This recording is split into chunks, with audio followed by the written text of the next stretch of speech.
Good afternoon, Henrik Sardarbagian here on behalf of the Parks, Recreation, and Community Services Commission special meeting. Welcome back from your holidays, and I wish everyone a very happy 2026. If we could get started. Yes, I'll With the begin roll with roll call. Commissioners Alcazar? Here. Amirian? Here. Arkelian? Here. Rostomian? Here. Ex officio Commissioners Garbidian?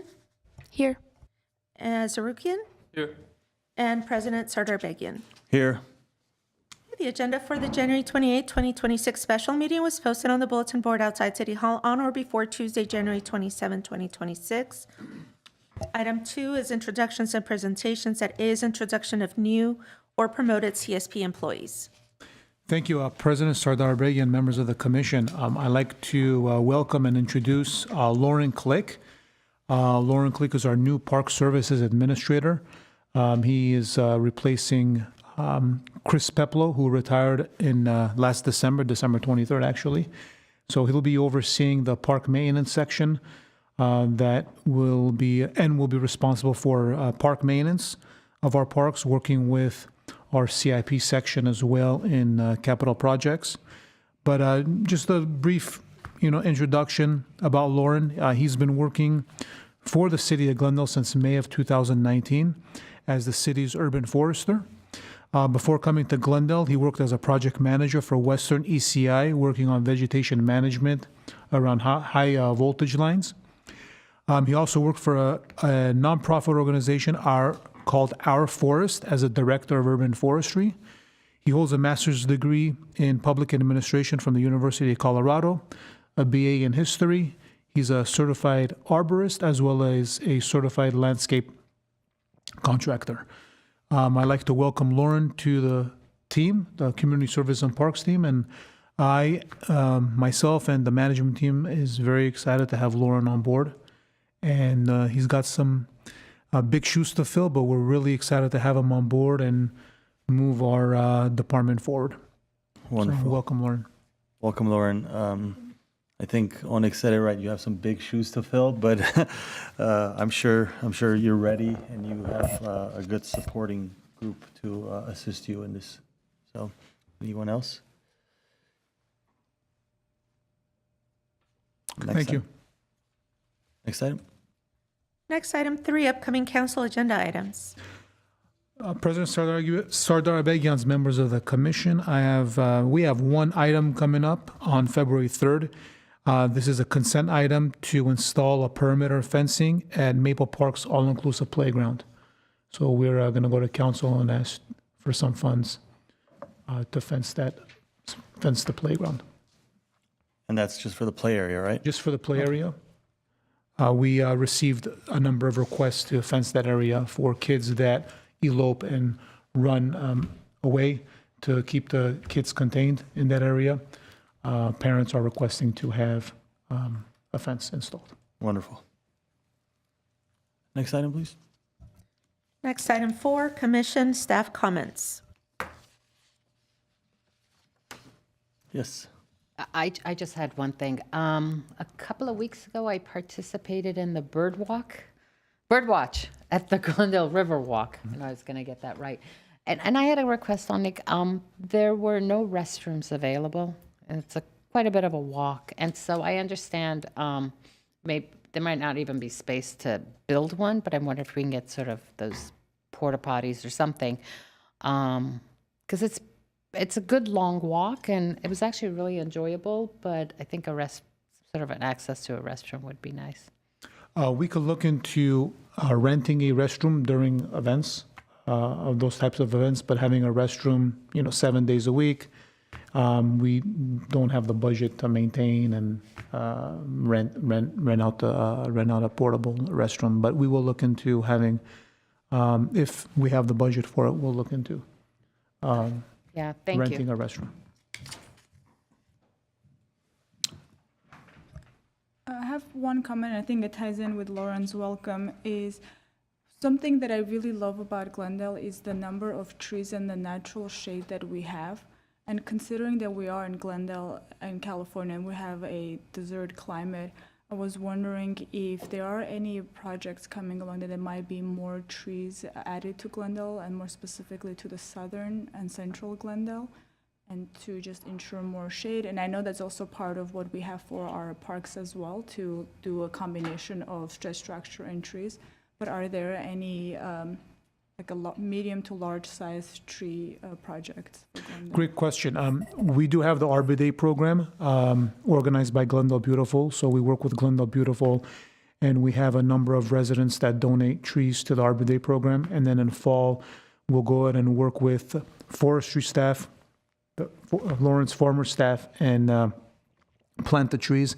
And I know when Lauren was the urban forester, they had a robust tree planting program, and I believe council's direction was to increase the tree canopy by 25% throughout the city, mostly in South Glendale. And I know a few years ago, they also received a grant through the state of California to plant more trees. So we do have programs. We're always looking for funding, especially with GPOSF or Glendale Parks and Open Space Foundation, and with future projects, always planting additional trees in our parks. That's so great to hear. Thank you to the whole team involved in it. And just a quick follow-up question. Is the donating tree still available? Do we still, as residents, have an option to donate for a tree? And is it on the website? Is it?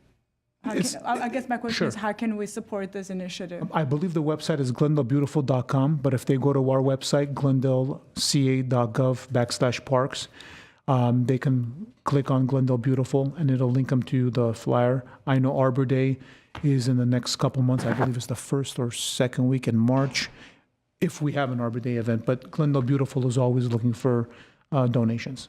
Wonderful. trees. Thank you. Sure. Yes, Happy New Year. I just wanted to briefly say thank you again to staff that did their best to accommodate me during the November meeting that I ultimately was unable to attend.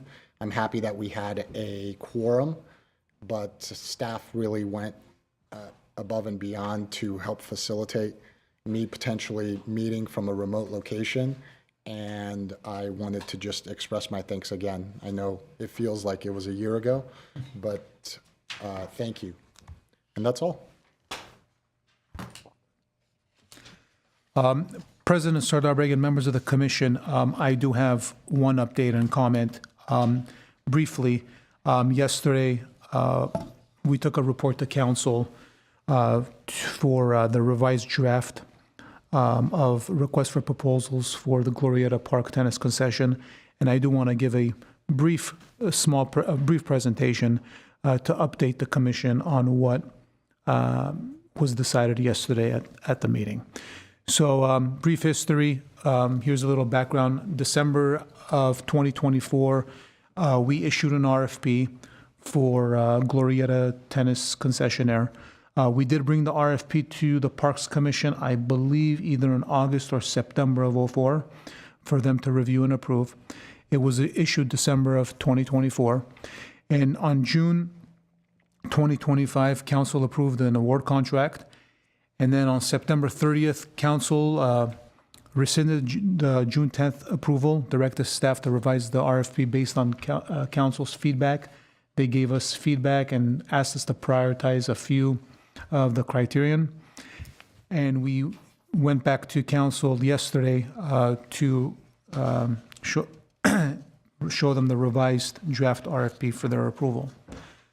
So the feedback that we received from council in 2025 was to revise the criteria and prioritize the proposer's longevity, teaching ability, and responsibility, open play time at no cost, available to the public without reservation, the lowest public rental rates, and the highest revenue for the city. One thing that we were asked to omit was advertising and marketing.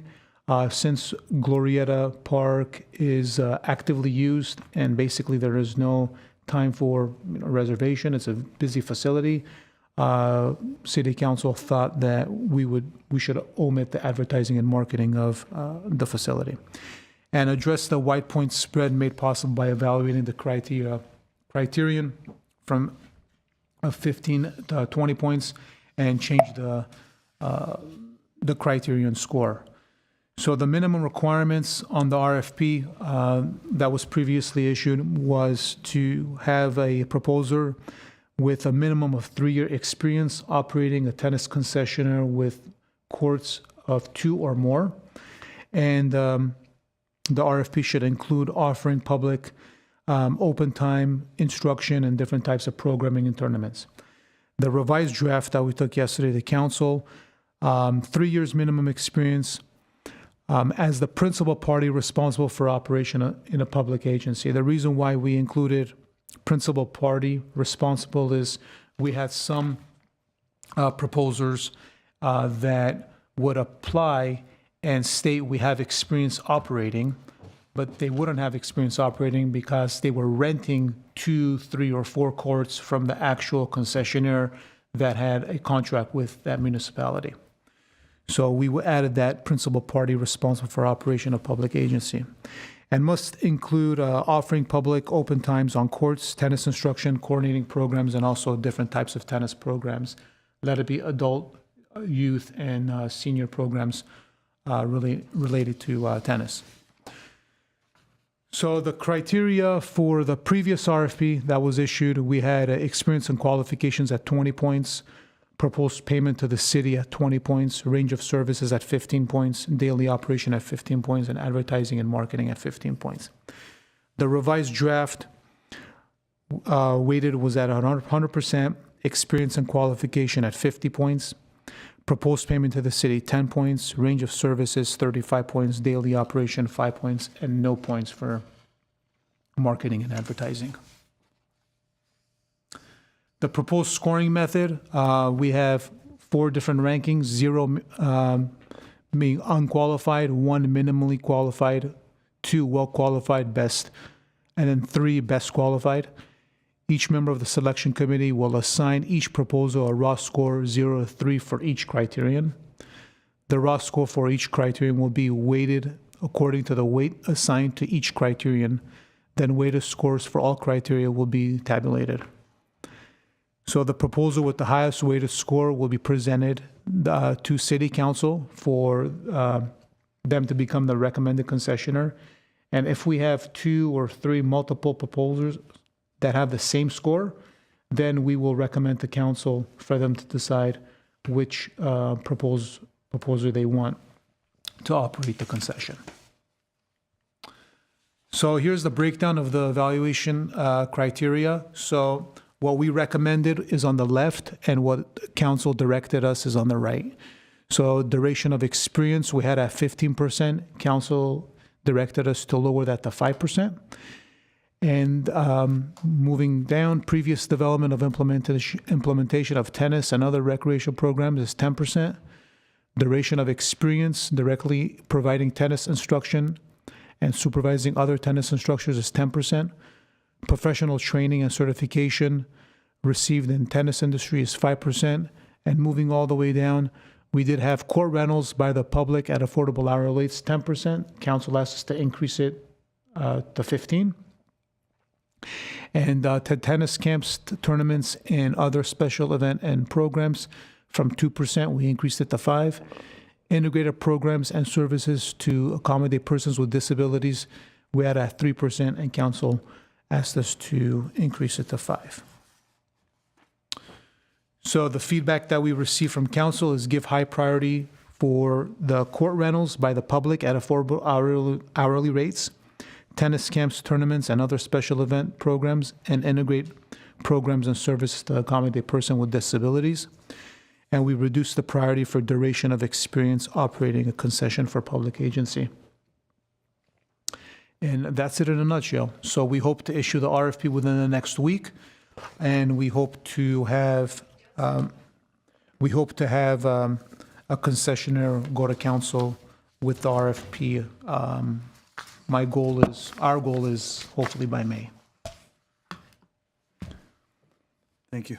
Thank you. Next item. Next item is item 5, oral communications. We don't have any cards, and we do not have any callers. Item 6, consent items. At A is approval of the minutes of the Commission's special meeting held on November 17, 2025.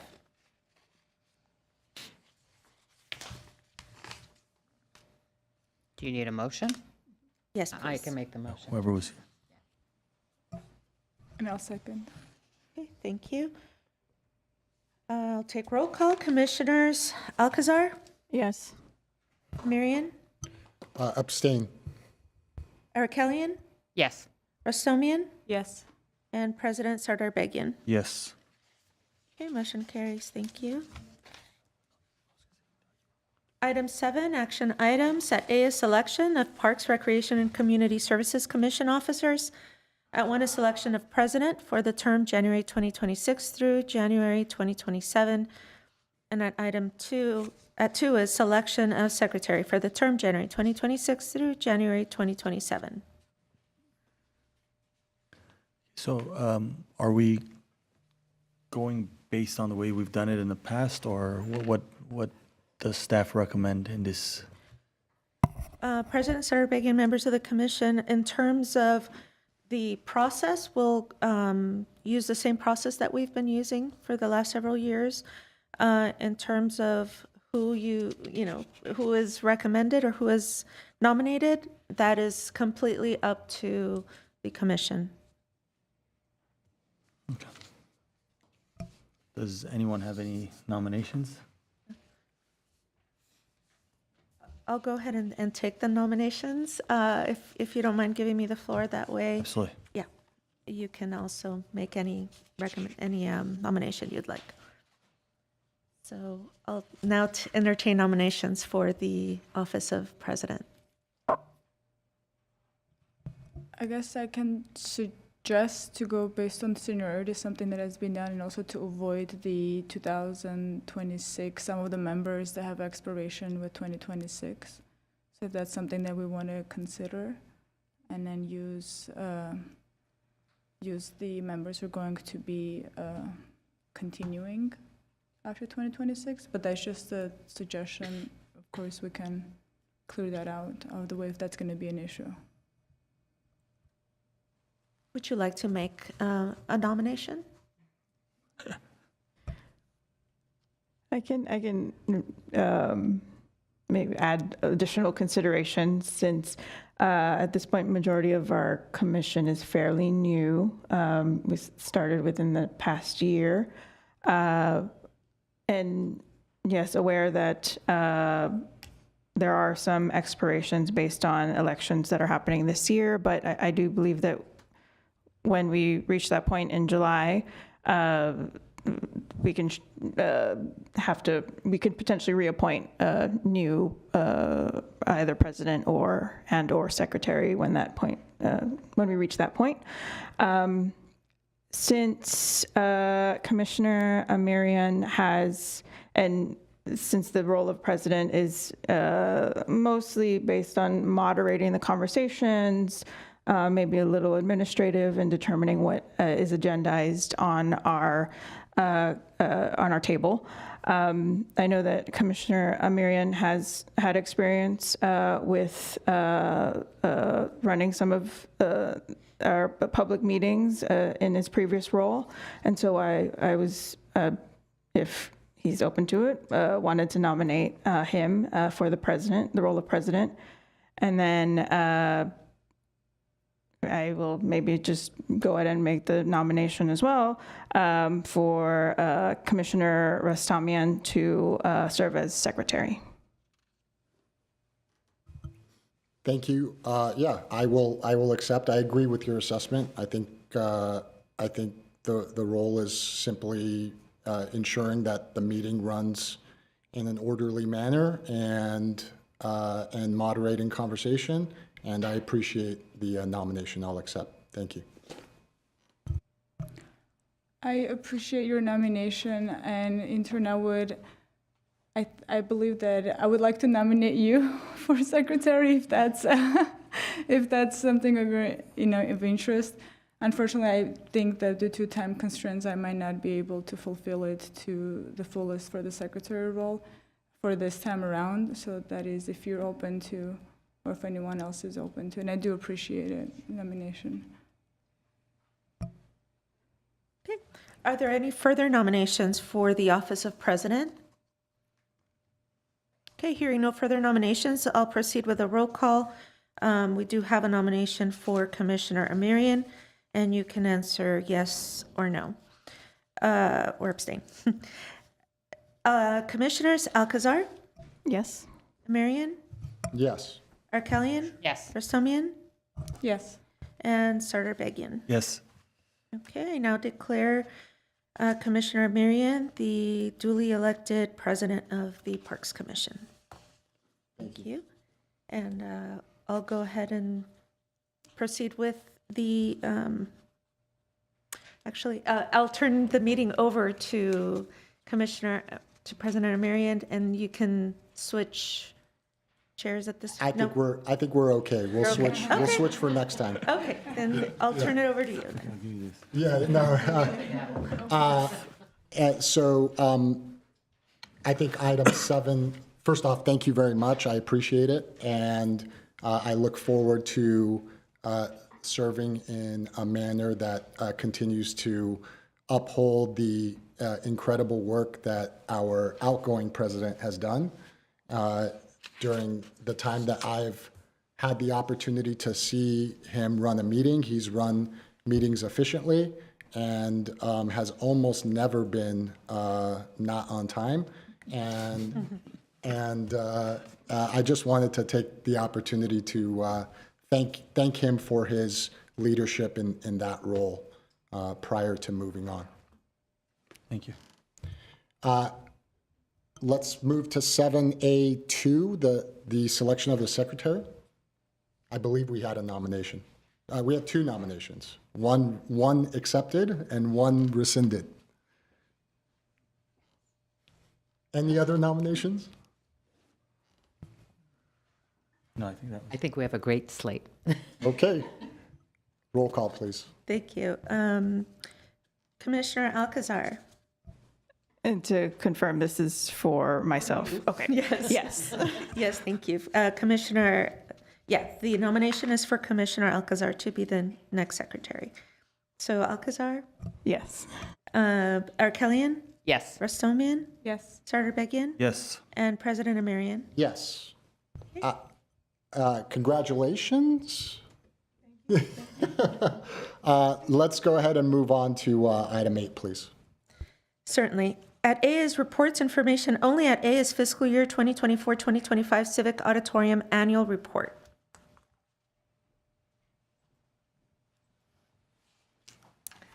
Good afternoon, President Amirian, members of commission. I'm Lara Dalian, the supervisor for the Civic Auditorium, and I'm here today to make the presentation for the annual report.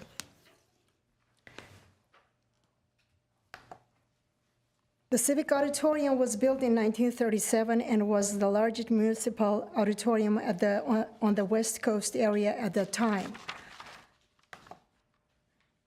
Just a few facts. The Civic Auditorium has been renovated 2 times, first in 1964 and again in 1997.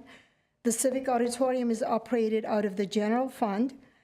The Historic Preservation Ordinance lists the Civic Auditorium as a historic building, therefore allows limited structural improvements. Within the limitation of the ordinance, however, the auditorium has had maintenance and exterior improvements done to keep up its own original presentation. The Civic Auditorium stands as a symbol of tradition, old and new.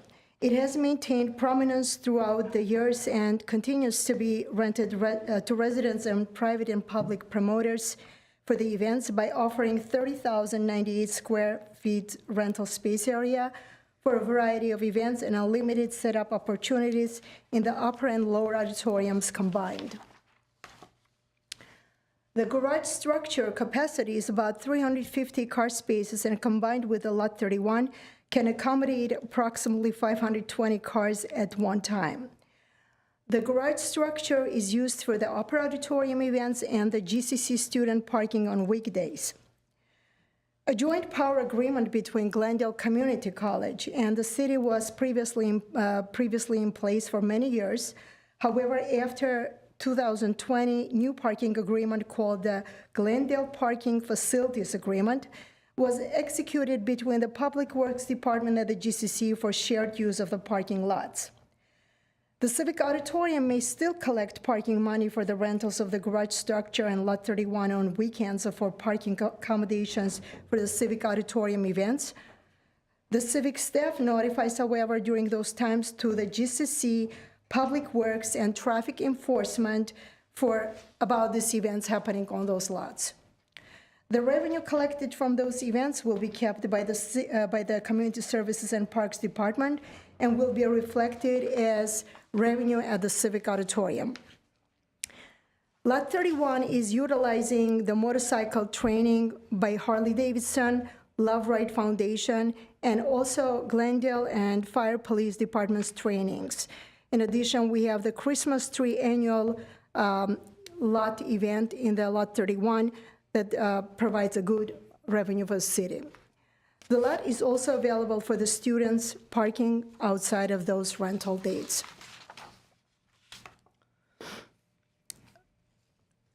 Operations for the Civic Auditorium is also home for Community Services and Parks, Customer Service Office, Special Events Office, Trails and Open Space Office. Civic operations include reservations of the building, reservations of the parking lot, equipment delivery, and staff support for all off-site events organized by and sponsored by the city. The Opera Auditorium has 11,000 square feet, includes the hardwood floors, open layout, full stage, high skylight ceiling, wide entrances. Accommodates up to 1,100 people theater seating and 800 people banquet-style seating with an ample dance floor in the middle. Adjacent areas include the terrace room, north foyer, dressing rooms, and full commercial kitchen with a nice big loading area. The garage structure is the designated parking for the Opera Auditorium. The terrace room is subroom, adjacent to the Civic Opera Auditorium, typically rented in conjunction with the Opera Auditorium as a breakout room for the meetings, training sessions, green room, and for food and beverage services when they provide their concession. The north foyer is used as an entry check-in point, registration area during the events. It is also a nice big area that is being used as an overflow to set up additional space for the trade shows. You see here some pictures from the Opera Auditorium events with the different setups. The Opera Auditorium is typically rented for private and public revenue-producing events, including trade shows, conventions, businesses, educational seminars, auctions, stage performances, social dinners, fundraising events, festivals, presentations, holiday parties, and other similar type of functions. It is also rented for the citywide and city-sponsored events, including meetings, personnel testing, GUSD events, election trainings and polling locations, census trainings and operations, events conducted by other departments. The lower auditorium has 13,000 square feet. However, the capacity is less in the lower auditorium. It is currently occupied by GCC Dance Studio and Food Pantry, includes middle sunken parquet dance floor area, storefront entrance lobby, and counter bar area. Accommodates up to 600 people. Theaters for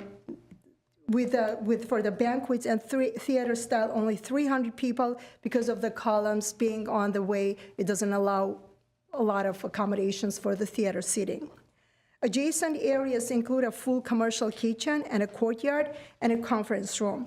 Lot 31 is the designated parking lot for this auditorium and the events held there. The conference room, also adjacent with the lower auditorium, just like a terrace, the terrace room is a subroom and rented in conjunction with the lower auditorium. The lower auditorium is currently being rented by the GCC for their dance studio and food pantry. The city collects $200,000 per year for this lease. From this lease, the college has transformed the area significantly by making some changing, installing some lighting for their classrooms, dance space area, and the changing room area. They utilize the kitchen as a food pantry for their food donations. Here you see some pictures from the lower auditorium before it was changed.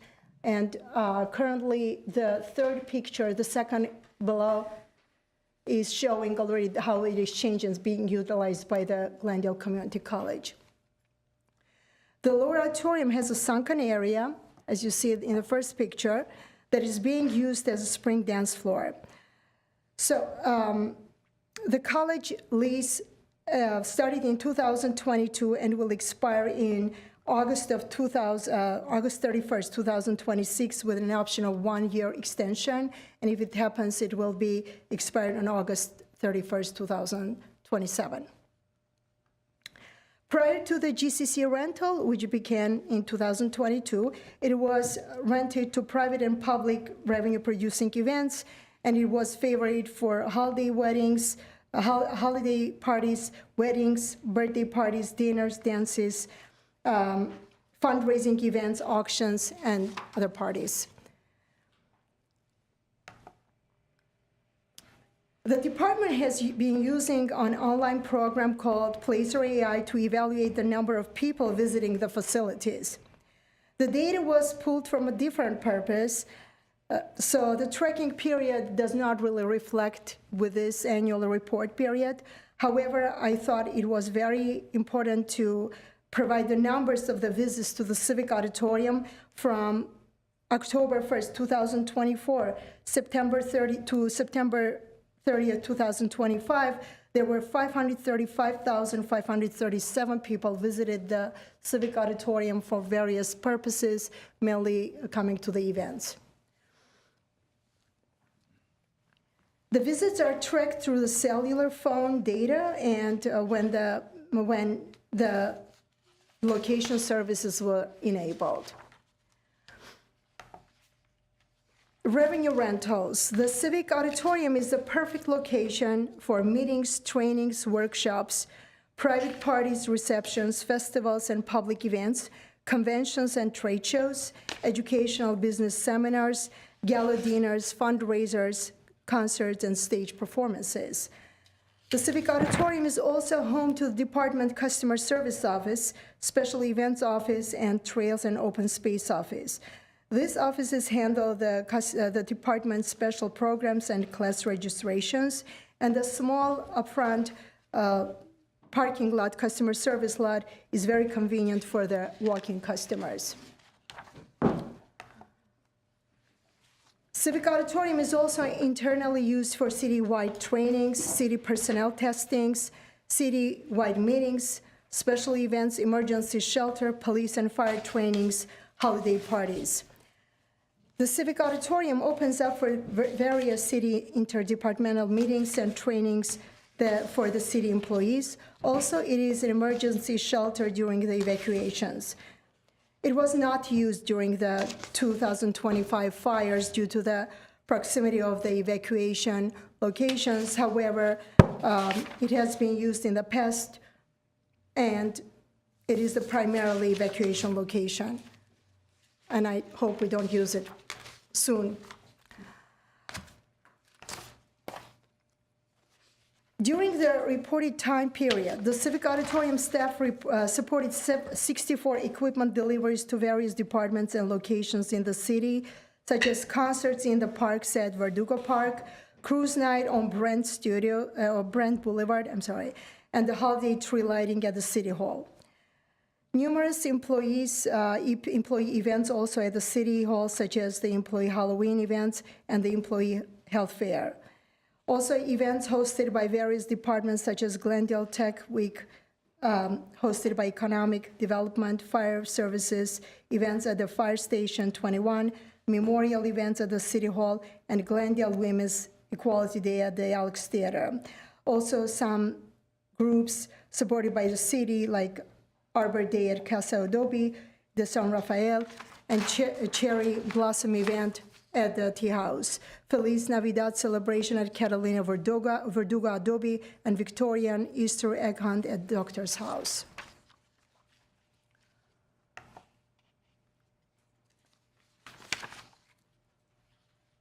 The chart reflects 2024-25 permits and deliveries by numbers.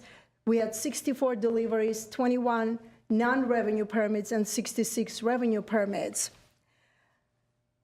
In 24-25, new and returning public and private events included All-American Collectors Show, World Buddhism Convention, a week-long event, Vintage Rendezvous shows, Dragon Fest event, Filipino Ministry events, CMCA Car Dealers Association show, California Nurses Association Expo, Southern California Jehovah's Witnesses events, Paper Collectors Book Show, Malibu Opposite Attract Poinsettia Cat Club shows, Verdugo Hills Doll Club show, Garage's Wine Testing Festival, LA Priests events, weddings, birthday parties, anniversaries, Shimmy Quake Belly Dance event, fundraisers, various business seminars, job fairs, and workshops.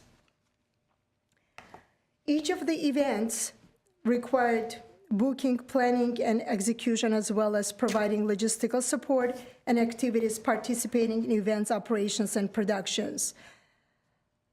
And of course, follow through after the events with the promoters for their next future events. Most of these events are multiple day events. So when we say one permit, they not necessarily include one day. They can be week-long events. In addition, also the staff doing the setup and the breakdown that also requires a couple of days to have it ready for the next event. Over the last 12 years, the Civic Auditorium staff has strategically worked to decrease the yearly deficit by working with minimum amount of staff, carefully monitoring staff work hours and expenditures, and attempting to increase revenue by bringing new events. The parking revenue included the funds collected from the Public Works Department, $57,607, transferred under the parking agreement with GCC and Community Services and Park Department. These are funds that traditionally been paid to the CSP, our department, every year. The new agreement does not include a payment from GCC to CSP for any funds. However, it is written that both GCC and the city will keep 50% collected and pay each other 50%. Since the funds are collected by the Public Works Department, they have committed to paying CSP, our department, the amount annually to replace the funds previously paid under the JPA directly. Also, the revenue in 2024-25 was decreased due to a few reasons. One of them is the main one. The Civic was scheduled to be closed in the fall for a couple of months, fall of 2024, to replace wooden floors. However, that project was delayed, and due to that, the repeats scheduled for years were coming during those time to our facility for their events. Some of the renters looked for alternative locations for their rentals to continue their events without interruptions, and also it required planning in advance, so they just moved out and looked for a new location. Although the repairs were not ultimately done, the renters had already found their locations and did not come back. The staff put lots of efforts to communicate, reach out to those renters that we've known for many years. However, it was understandingly they found a new locations and did not want to come back, also for the reason that there was a 3% increase since last year, and also they found better prices. The target, one of my targets is also, again, to reach out to them and try to bring them back. Some customers felt that the fees were too high. So some of those repeat events were LA Pottery Show that had twice a year events, and the October event got eliminated. Equipa Vision seminars, Winter Vintage Rendezvous, fall event, Bethesanian events, Los Angeles Antique Show. So also another reason for the decrease was some cost increase this past year included contractual obligations, IT department cost allocations for computers, internet and other infrastructural costs, and as well as salary and benefit cost.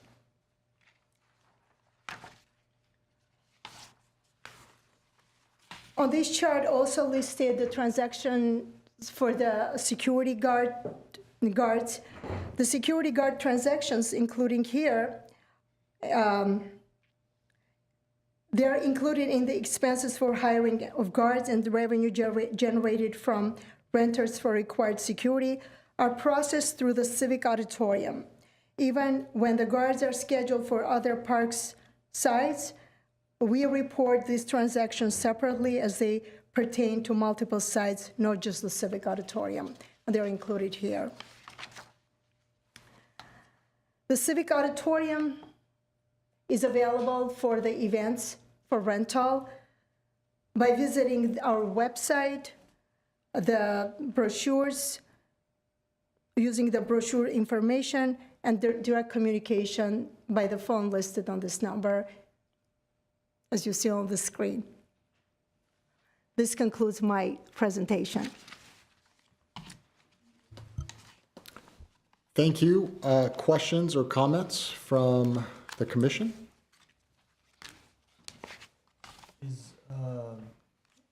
Mr. Sardarbegian?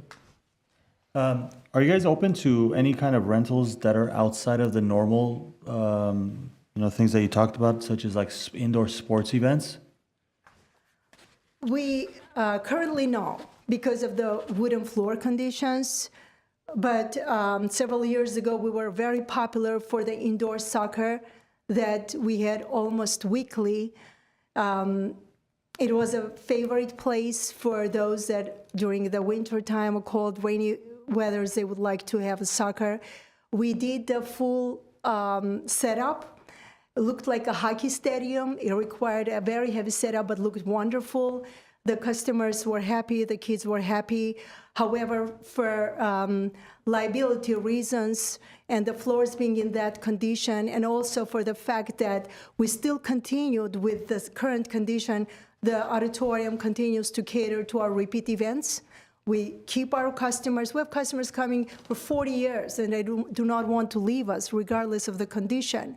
So in order to keep it continuing, so we interrupted our physically heavily used activities on our floors. Yes, Commissioner Arkelian? Yeah, I just had I love the auditorium. Thank you. I love go it to too. an annual event there, the paper book. Oh, event. okay. It's like one of my favorites. It's coming next month. I know, it Okay. is. It's on our calendar. But that was, my question was for 2026 budget, is it approximately the same? Because I see you reported, are the budgeted amounts about the same in terms of, Yes, the They're budget will about be the same. same. It'll be a rollover. so it's a, okay. And then the salaries and benefits, how many full-time employees is that for? So currently, we have only one full-time employee, myself. Okay. I have 4 part-time employees. Okay. That's all. Previously, we had a couple of full-time employees, several part-time employees assisting those full-time employees, plus about 16 many years ago, 16 part-timers to run similar type of operation that we do now. But eventually, throughout the years, we limited the staff.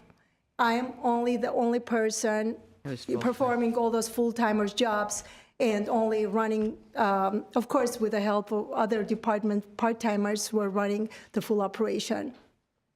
Okay, thank you. No, follow up to your question. Commissioner Rostomian? Thank you, President. Follow up to Commissioner Arkelian's comment is I see that there is about 90,000 allotment budgeted for staff, for salary and benefits. Is that something that's considered for using it to maybe make another hire, or because it says they budgeted and actual, there's a difference in salaries that.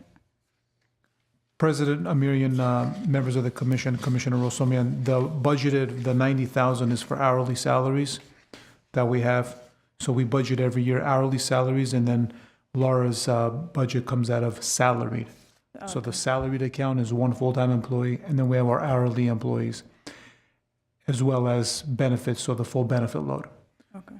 In terms of, 15 years ago, there was one community services manager, one supervisor, and one coordinator full-time that were operating the Civic. The Civic back then was in the hole between 450 to 495,000. We've reduced it down, and last year we made a little bit money. This year we'll be in the hole a little bit due to the couple of the customers' events leaving due to our flooring situation. They've done a pretty good job in cutting costs. Just to clarify, Onig, if you don't mind, Commissioner Rostomian, were you asking for the difference between budgeted and actuals? Yeah. Okay. And so, where is that difference going? Is that something that can be used to, pay for extra support, or does that go into next year budget for hiring more staff? so generally, the difference is the budget is available. So we budget in this situation for salaries and benefits at 479,000, but we don't always spend it in the sense of we estimate the number of events or deliveries that we might have. So if we don't have as many deliveries or events, then we don't necessarily overexpend, if that makes sense. So we try our best to stay, not go into the red. As you could see in last fiscal year, we were 38,000 over budget. So we do our best not to, because technically the Civic Auditorium, we do our best to operate it as a business in a sense, so that the general fund doesn't have to fund the difference. There are some years where we're unable to, because we also don't charge other departments or even our own department, right? There might be some events that we deliver to or that we host, like trainings or personnel testing, as Laura mentioned. So there are some expenses that we don't charge other departments, so we're not bringing in the revenue. So the general fund is subsidizing that portion, but we try our best not to spend more than we need to just because it's budgeted, if that makes sense. So our goal is to at least not go into the negative if we can. Like in the prior 23, 24, as you could see, we made a little bit of money, 1,200, not that much. But this was one of the reasons why the operation was folded into the general fund, because the way that we were operating, and again, some of it is a policy decision and some of it is just the nature of, if we're not able to bring in the money to support the operation, then the general fund has to kick in to support it. And so we try our best to operate it like a business so we don't go into the negative. And that's why you see the difference. Even though we're budgeted, we're not spending it because we don't necessarily have the events to support, even if we do feel like it would help to have more staffing there. I understand. Thank you. I was just wondering if, for example, if there requires more efforts to make the Civic Center more attractive or raise the awareness that the space exists and there is opportunities for more business, I was wondering if that, whatever was already budgeted, without surpassing it, to use that for the additional efforts of creating the awareness, so it brings in more efforts, or if there need to be additional efforts that are required. For example, if you want to have more dancing events, host like swing dancing competitions or anything that it can be, to protect the wooden floor, you can pay for the staff to puts in the, additional layer of dance floor and then removes it. So I was just wondering if that's something that could be considered for bringing in more business to still operate it as a business. Absolutely, Commissioner Rostomian, members of the commission. That is a good question and something that we do consider. And again, in trying to balance the budget in order not to go over so that the general fund isn't subsidizing it too much. We do have a separate capital improvement fund where we've set aside money where we could do improvements. And I know we've got a budget set aside for redoing the flooring. And I know there's been some delays in, getting that project started. But at the same time, we do our best to balance how much more money do we spend to try to bring in more revenue. And that is a good point, because in being able to bring in more money, you're able to one, assist the general fund, but also be able to do more for the facility. So that is something that we look at. But in the last few years, knowing that we're going into budget shortfalls, we try our best not to go too much over the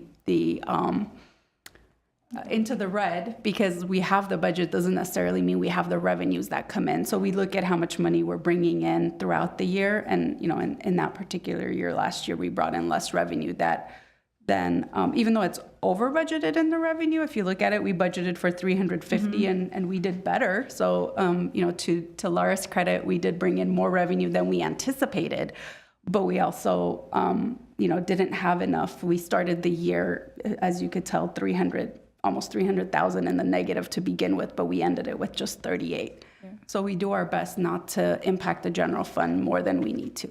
Great. Thank you for the elaboration. Of course. I have a couple questions. The budget increase from 100, the budgeted revenue increase from 100,000 to 190,000 between fiscal year 23-24 and 24-25. Would you explain what the outlook was that led to that, nearly 100% increase in expected revenue? President Amirian, members of the commission, I'm Gabrielle Golia, Community Services Manager. I really assist Laura with her budget a lot, and I can help to answer this. We were seeing an increase in rentals leading into that year, so we anticipated more rentals. We also had a 3% COLA increase, so we were anticipating additional rental revenue from that perspective. The other piece was the Lower Civic Auditorium the contract had ended or was scheduled to end, and the Glendale Community College hadn't actually renewed it yet. So a huge piece of that rental revenue that we anticipated was actually going to be for the Lower Civic Auditorium, not necessarily for the upper. But then the Glendale Community College renewed their license. We entered into another one-year license. So you'll see that we actually didn't budget the $200,000 for the Glendale Community College, but we increased the rental revenue upstairs, or for rental, upstairs on the top line. So that was where that big gap came from. And then as soon as we renewed that lease with the Glendale Community College, we got the 200,000 there, but we didn't meet that 190. We couldn't. Got it. Thank you. Yeah. And then what was the increase in the rental fees that led to the groups pulling out because they felt the increase was too much? What was that increase percentage-wise? 3%. It was just 3%. Okay. Was there any consideration or talk of considering some of these groups had been probably using the Civic Auditorium for quite some time, was there any consideration of, giving them a pass for that 3% for 1 year and then, just to keep the business? So because our fees are set by the commission and then approved by council, we aren't able to necessarily choose certain groups to discount fees to or not. We do have the set fees. However, at the same time, there was a much larger nonprofit discount given at that same time. So instead of a 25% discount, actually our groups were getting a 50% discount. So it balanced itself out for our groups, especially those that are nonprofit, in order to help keep them. So they actually, some of them saw a discount over what they had paid previously. I would say that the 3% was probably a smaller reason for losing groups than the fall closure. We had scheduled that closure in advance, and many of these groups book 9 months, 12 months, 18 months in advance for these large events. And so by the time we knew that floor project was going to be delayed, we were only a few months out from it. We were, 2 months out from it by the time we said, oh, it's not going to happen. Those groups had already moved on to somewhere else. Some came back a little bit in the spring, and some may come back in the fall again. However, some, one annual events may have found another location, and they just didn't come back that year. Got it. Are there groups or events that are expressly prohibited? There are not groups that are specifically prohibited. There are some types of events that we cannot have there, such as a gun show.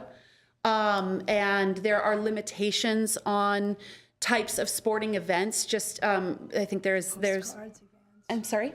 Postcards events, especially What events? Postcard events, What's a stamp events. postcard event? They do have some vendors that bring in, forbidden materials. So in order to have everything running smoothly, those events also, we collect the vendors' information and itinerant vendors' information, whoever is coming into the Civic Auditorium. Just like the book show, you will know, they're coming into the Civic Auditorium with an agreement that whoever is on that list has been screened by the police department. So part of my job also to collect that information, send it to the police department. Specifically, gun show is forbidden, but other events also are going through the screening. And then, has there been any consideration of either getting a third-party business operator to run the Civic Auditorium or leasing out the space entirely? Chair Amiri and members of the commission, there are talks about issuing an RFP. Community Development Department, they're working on issuing an RFP to find an operator. So that's going to probably come within the next 6 to 12 months. Okay, thank you so much. Thank you. Next item, please. Next item, please. Yes, the next item is 8B, and it's Recreation and Community Services Section Monthly Activity Report for November and December 2025. Chair Marion, do you mind if we switch and take the workforce development report first? Since I don't mind at Okay. all. Okay, I'll read it into the record. That's 8C, Workforce Development Section Activity Report. Good afternoon, President Marian and members of the Commission. My name is Judith Velasco. I'm the Workforce Administrator under the Community Services and Parks Department. I just wanted to highlight some activities and events that are happening in our section as listed in the report in your packet. I want to mention that the Verdugo Job Center continues to be busy in seeing customers who are looking for work. We've assisted approximately 65 new clients a week, and we've served over 2,500 clients since July of last year.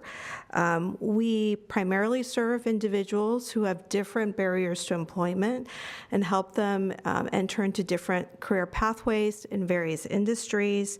We've served people with disabilities, those who are low income, experience homelessness. So one of the things we've always done is partner with different agencies and nonprofit organizations to make sure we complement our workforce services with other services they may need.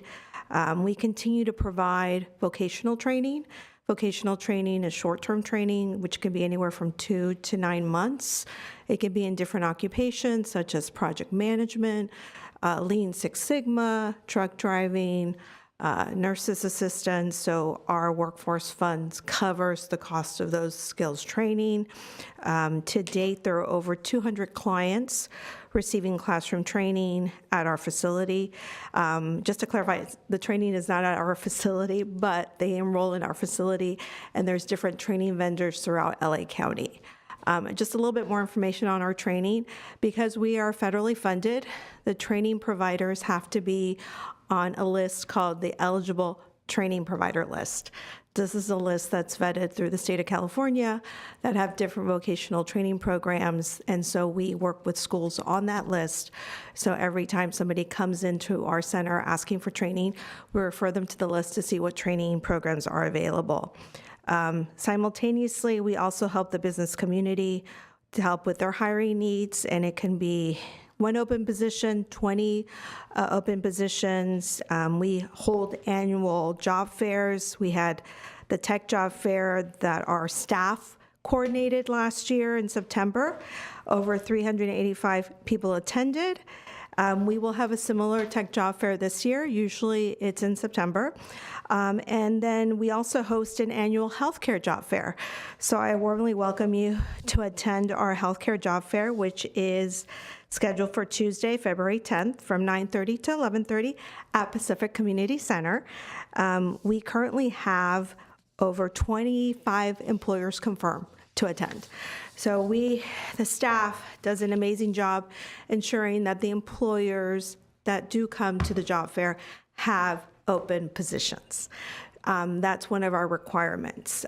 So we have 25 confirmed employers with open positions, and it is open to the public. We encourage everybody to come.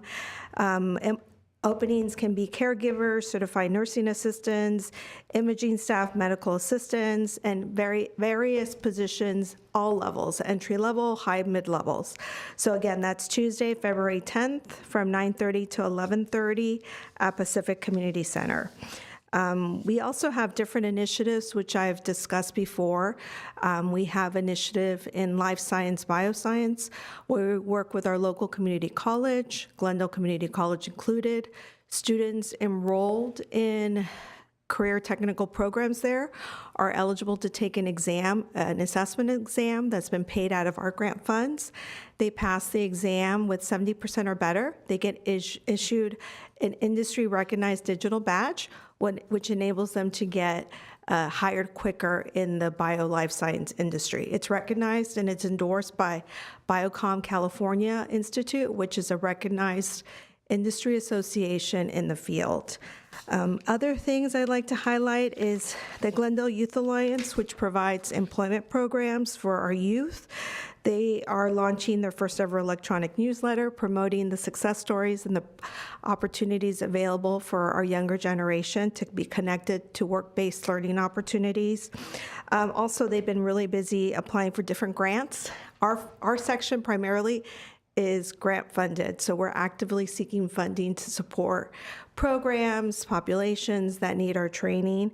So we've listed different grants that GYA has applied for. The Baskin-Robbins grant, which awarded them $5,000 to provide grocery gift cards. Also, they submitted a grant for $357,000 to Caltrans Community Cleanup in partnership with Art Department for beautification projects. So hopefully that will be awarded to us. And they also submitted a community health improvement grant requesting $35,000 to support homeless diversion and provide housing vouchers. So we have a lot of different activities, and we're hoping to continue this year providing services to the community in the area of jobs. So I'm happy to answer any questions you might have. Thank you for that report. Any questions from my fellow commission members? Yes, ex officio Commissioner Zarukian, go ahead. Okay, so as a high school student, I was wondering, so for GYA, I haven't heard much about it. So how are you guys advocating for it more in the high schools? Sure. Thank you so much for your great question. We actually do quite a bit of outreach in the local high schools. We attend all of the high schools' career and college events, and we partner with the local counselors to do presentations in different classrooms. But it's definitely, we can always do more outreach. So if there's any other event specifically where a youth population is, please, I'm happy to learn about them so we can always have staff present to promote. But we do have on a yearly basis high school specific events which we promote year round. So I go to Clark and we have an annual business expo. Oh, okay.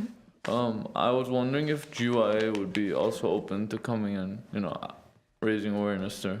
Yes, we'd be happy to. Because a lot of businesses come there and ranging from a variety of industry sectors, and that would be something that would be interesting for students to learn about.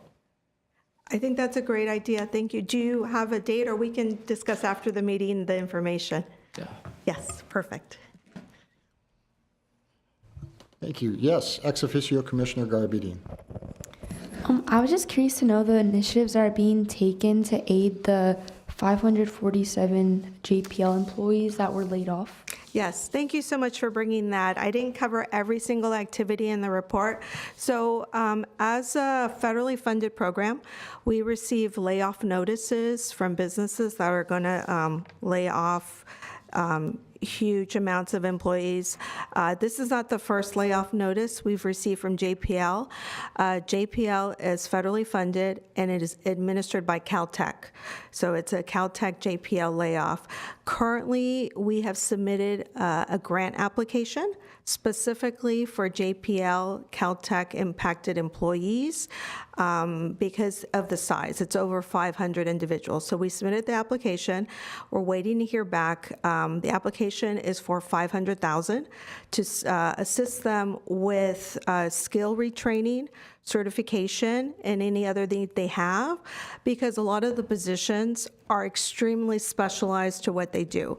There are positions probably that are not common that you see in other industries, so we're trying to see if there's opportunities to transition them maybe to life science, bioscience, or if there's aerospace type of positions, unfortunately, outside of California. So yes, we have submitted a grant application, and for anybody who is currently laid off at JPL, if they call our center, we have resources currently to assist with training, skill training.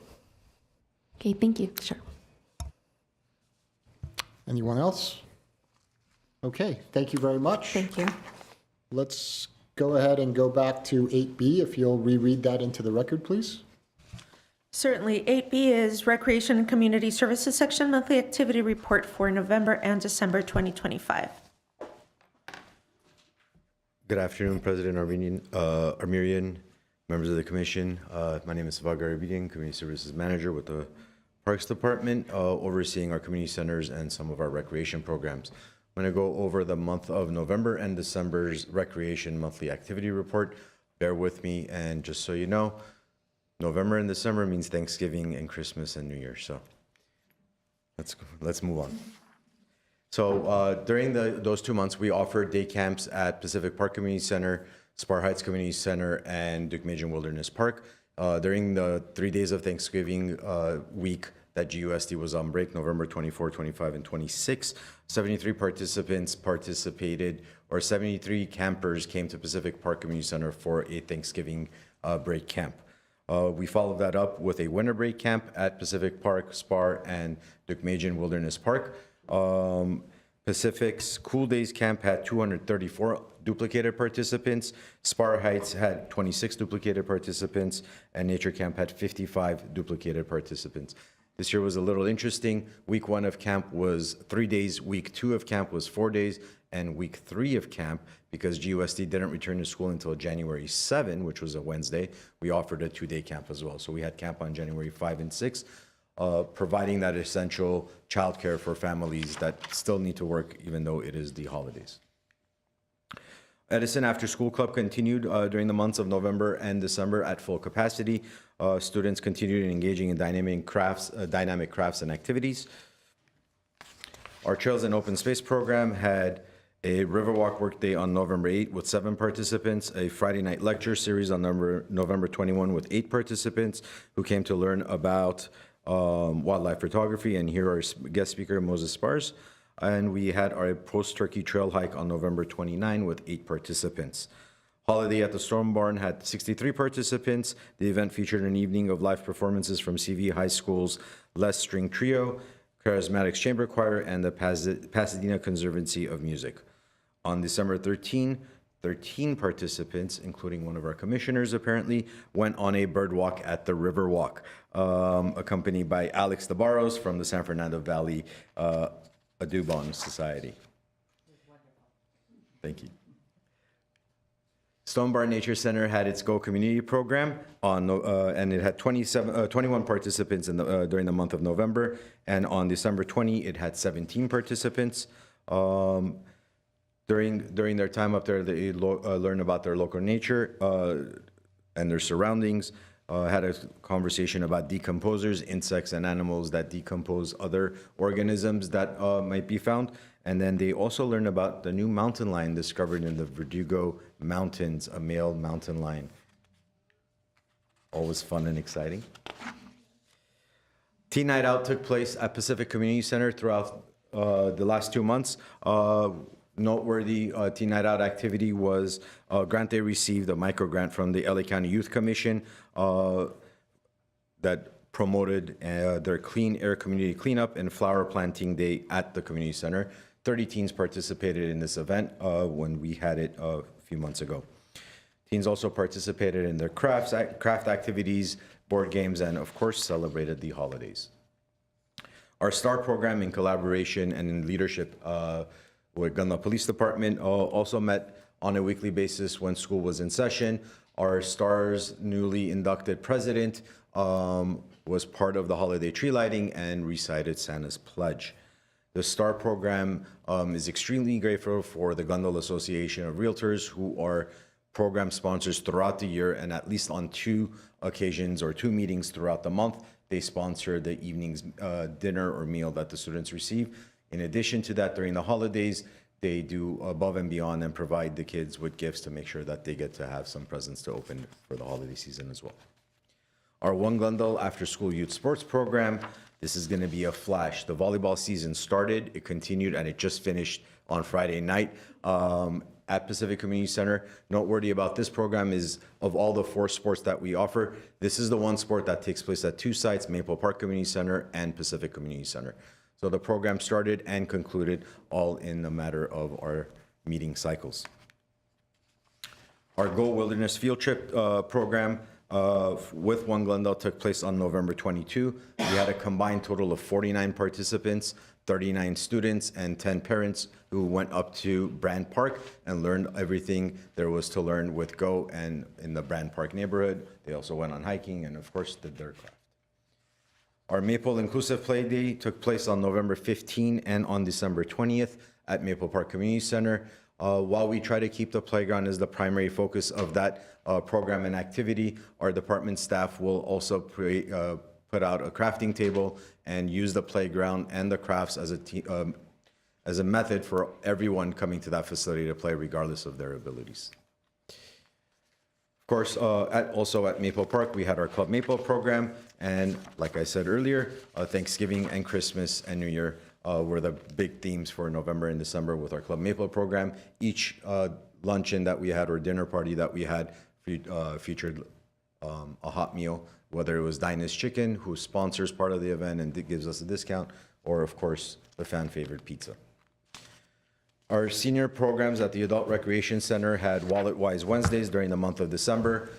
We had a total of 20 seniors participate every Wednesday in partnership with Edward Jones in learning how to be financially responsible with their set income and help them receive some tips and tricks on how to maximize their dollars.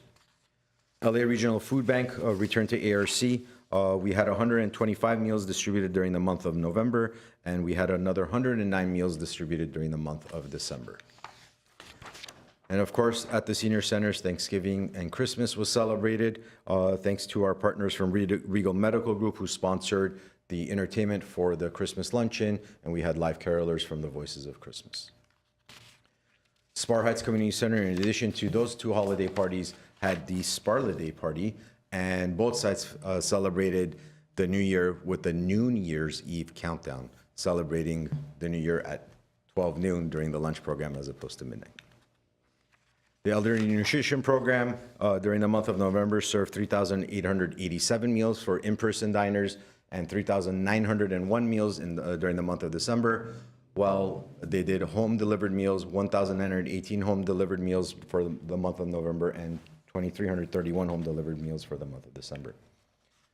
Our Senior Supportive Services Program had a steady 53 participants or clients served during the month of November and 52 during the month of December. And our Senior Services team, our Senior Services unit over at the Adult Recreation Center and Spar Heights Community Center did a November preparedness workshop. Typically we do this in October, but due to scheduling, we pushed it out to November. And despite the rainy day on that Saturday, 170 seniors came to the Adult Recreation Center to learn about emergency preparedness and planning. Basically, what we do is we encourage our seniors to take the entire year and focus on one thing each and every single month and break down their emergency services or their supplies, their rations, everything along that, and focusing on one item at a time throughout the year so that they're constantly refreshing and updating their information. Thanks to our partners who all showed up and contributed to that event as well. And then the upcoming programs. We've got Teen Night Out occurring January 30th in a couple of days and all throughout February. We're not going to have any February closure dates. Maple Park and Pacific will be operating the Wonder the Wilderness bus on the dates listed. On February 10, we have nature journaling activity at the Stone Barn Nature Center. And on February 10th, also at Pacific Community Center, as Judy mentioned earlier, we have the healthcare job fair from 9:30 to 11:30 in the morning. We have the Friday the 13th night hike.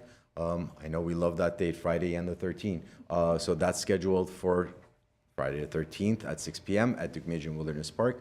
And then on Valentine's Day, we've got a bunch of activities, including Lend a Hand at Brand, our Go Community Program, and Parents Night Out at Pacific. We'll be celebrating Valentine's Day a week later, allowing the parents to celebrate together and then enjoy the night on their own at Spar Heights Community Center on February 20th. On February 21st, we've got our Wilderness Work Day coming up at Deukmejian Wilderness Park, MIP Day coming up at Maple Park Community Center, and that concludes my presentation. All of this is listed on our department's calendar. Be happy to answer any questions. Excellent, thank you. Ex officio Commissioner Zarukian. For the medical job fair, is that for high school students also? President Amirian, I keep mistaking that one. I'm sorry. That's accurate too. I apologize. I'm going to look for Judy to answer that question. We're just the host of that event. Usually it's for anybody 18 and over. However, anybody interested in going, different clinician's office, medical offices, they might have internship opportunities. So it's a great opportunity to practice your what we call an elevator speech and speak to an employer. So I do encourage the whole public to come because you just don't know how many different opportunities the employer will be. But yes, it's open to the general public. Thank you for that. Are you asking for yourself or for others your age? For a friend. For a friend, for a friend. We'll take that. I mean, as a student commissioner, you can audit any event that you like. Yeah. Any other commissioners? Yes, Commissioner Alcazar. I wanted to look at the elderly meals numbers again. I believe they were at 3,900. Maybe I'm over. Yeah. Okay, I was on there. And wanted to know if those numbers were going up. I mean, just based on these 2 months, these past more recent months, they have gone up. But wondering if they've been trending up over the past year or so. I'm just aware that, federally, there's a lot of social benefits programs at risk, and curious if we're seeing that in some of our programs. President Amirian, Commissioner Alcazar, that's a good question. I do need to go back and double check the numbers from the previous months. I don't have those previous months, October or September, necessarily handy. We did see an influx in requests, specifically the LA Food Bank requests during the months of October and November, as some of these services were threatened to be cut, or as people's monthly WIC checks or CalFresh was being cut. We did see an increase in requests. However, the meals program does operate at a capacity of 120 meals based on our contract and our agreement with the county. So while the requests might increase, the waiting list actually grows. The number of meals that we're serving daily doesn't necessarily always grow, but the meals or nutrition services staff are constantly monitoring where we are with actual expenditures, and we'll adjust the numbers and increase as necessary when there is a need or when there's funding availability. And to that point, I did see the increase when preparing the report, but it's also common for the holidays for our older community to come out into these types of activities and programs because they might be feeling lonely and they don't have other opportunities to socialize otherwise. So there might be some of that as well, but we will go back to our senior services staff and double check those numbers and get that information. Thank you. If I may add, Sorry, Sabak. Sure. In general, our home delivered meals need is high. So we do have a lot more for our C2 program, like our for seniors that would love to get meals delivered to their home, but we are limited by the budget that we have and how many people we can serve. Our C1, which is our congregate meals where the seniors come into our facility, is pretty constant. So you might see from month to month a little bit of fluctuation, depending on how many people actually come in to eat. But in general, our home delivered meals program has a higher need than the congregate meals. Ex officio Commissioner Zarukian, you had a follow-up? Yeah, a follow-up to the medical job fair. Is there engineering or like law job fairs available too? Because I know not all students are interested in medical field, So President Amirian, ex-student commissioner Zarukian, our Youth and Family Services unit comes out to all 4 high schools throughout the year. When we do come out to the high schools, we've scheduled those starting in March and April. We will be coming out to Clark Magnet High School as well, in addition to CV, Hoover, and Glendale High.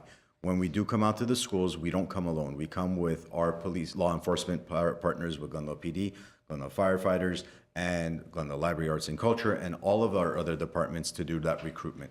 That would be one good opportunity during lunchtime to come and approach our city counterparts and ask for jobs and careers or opportunities such as our Explorer programs in either one of those 2 departments and see how they could start getting into those programs and that way. Hope Thank you that so answers. much. Yes, Commissioner Kelly. I may have asked this before, but are there events planned for the Centennial or current events that we have? Are we weaving in the Centennial as part of that? President Sort of like our Armenian, 250th 250th, anniversary. Yeah, it's not Centennial. I used the wrong word. President Amirian, I know, it's going to be a It's a long day. charm. Hopefully we don't do this tomorrow. Commissioner Arkelian, at this time, no. But as the 250th anniversary activities are coming on board, we do plan on incorporating those activities, at least at a very minimum, at our monthly occurrences, like our senior centers when they do the Okay, so you'll celebrations, do- as well as incorporating that theme into our day camp programs, because that is a built-in a gimme, especially around 4th of July, where we're always celebrating something with Independence Day in our Okay. day camp program, but we will be incorporating that as we see what's going on out there. Great, thank you. Okay, anybody else? Mr. Garpit, and I just wanted to thank you and the team that's putting these events and programs, because it really is wonderful to see it, and it is so inclusive from young age to senior citizens and different abilities. It really is wonderful, and it does keep our community thriving with as limited resources as we have. Thank you. Agreed, wholeheartedly. Thank you very much for your report. And if there's nothing else, let's move on to 8D, please. Yes, 8D is Park Services Section Monthly Activity Report for October 2025 and November 2025. Thank you, President Amirian.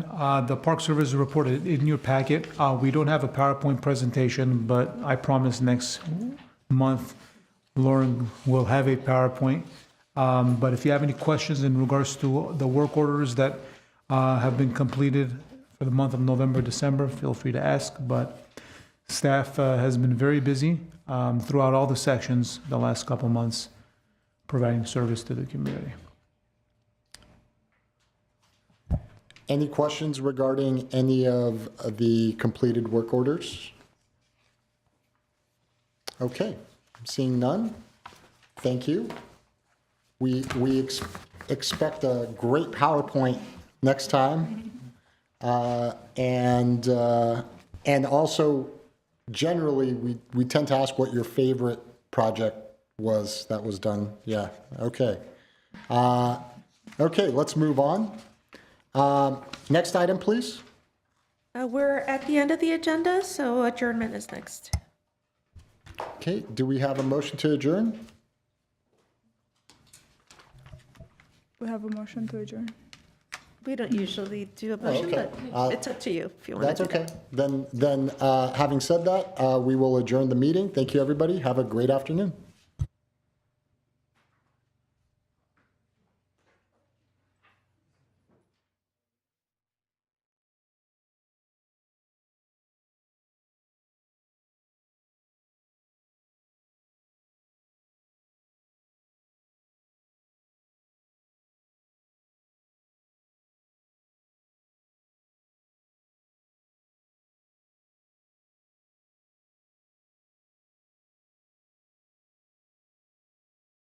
Kangaroo and say a few things to the